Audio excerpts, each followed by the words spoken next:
Hey guys, Kim here. So some people have been asking me to make some recipes that do not contain protein powder. I guess not everyone likes their cupcakes and pancakes and muffins to have added protein. So today I'm going to make some peanut butter chocolate chip cookies. They are still delicious, they are still healthy, and they're actually still pretty high protein, but without the protein powder. Okay, so you're going to need white canned beans of any kind. You can use garbanzo beans, chickpeas, navy beans, great northern beans, whatever kind of white bean in a can. Your choice of peanut butter, creamy, chunky, flavored, you can even try PB2, egg substitute, baking powder, sugar-free syrup. Of course you could use regular, you could also sub honey or agave, vanilla extract, chocolate chips. I'm using mini. You could also use white chocolate, dark chocolate, butterscotch, anything like that, and your sweetener of choice.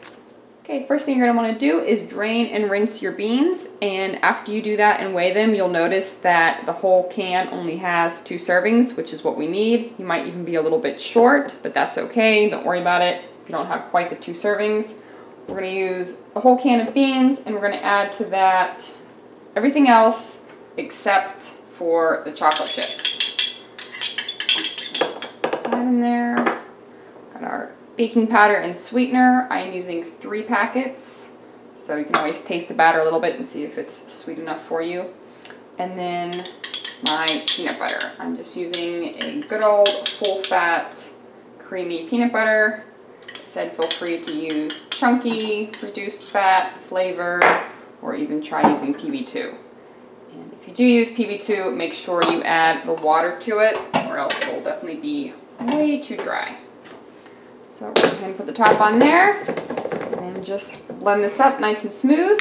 Depending on what kind of bean you use, some are a little bit harder than others, so you might need to add a little bit more egg or a little bit of other liquid, a little bit more syrup to the beans to help them blend. I have it all blended up nice and smooth, and I did not have to add any additional liquid. It's perfect just the way it was. And if you smell this right now, I can tell you it smells just like peanut butter. It does not smell like beans. If you taste it and you don't like the taste of it, add some more sweetener, add some more peanut butter. You know, taste it now before you bake it, because this is the time when you can make it sweeter. Maybe add some cinnamon. But I'm going to add 2 tablespoons of mini chocolate chips. You can add more, you can add less. You could leave them out completely and just do peanut butter cookies, but everybody loves chocolate. So I'll go ahead and get that mixed up. Looks delicious. We're going to go ahead and get our baking pan out. And if you have not yet invested in one of these silicone baking mats, please go do it, because it really helps with your cookies, especially if you're doing like a sticky batter like this is. If you just try to put this on a pan, it's going to stick, and when you try to take the cookies off the pan, they're going to fall apart. So do yourself a favor, invest in one of these, only about 10 bucks.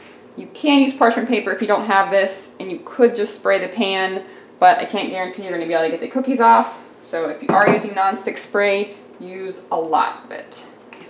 Okay, that is your warning. That being said, we're just going to go ahead and drop these on there. Said the batter is very sticky, so you're not going to be able to roll it or anything like that. Just drop them on there, and I think we're going to get at least 1 dozen cookies out of here.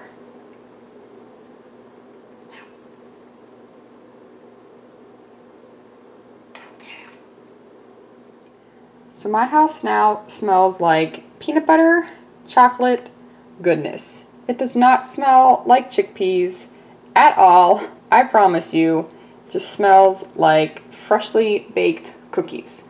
So I will flash the macros across the screen for these. You can definitely lower the fat and the calories by adding less chocolate chips, using PB2, that sort of thing. So play around with the recipe, you can kind of customize it to your needs. And I baked them for about 23 minutes, but you know, use your best judgment. If they're not done, bake them longer. Definitely keep an eye on them the first time you make them. Sometimes ovens just act differently. But super simple, super healthy, and I love them. So give them a try. I think you will be surprised at how amazing these taste, considering there's an entire can of beans in them. So thanks for watching, guys, and I'll see you next time.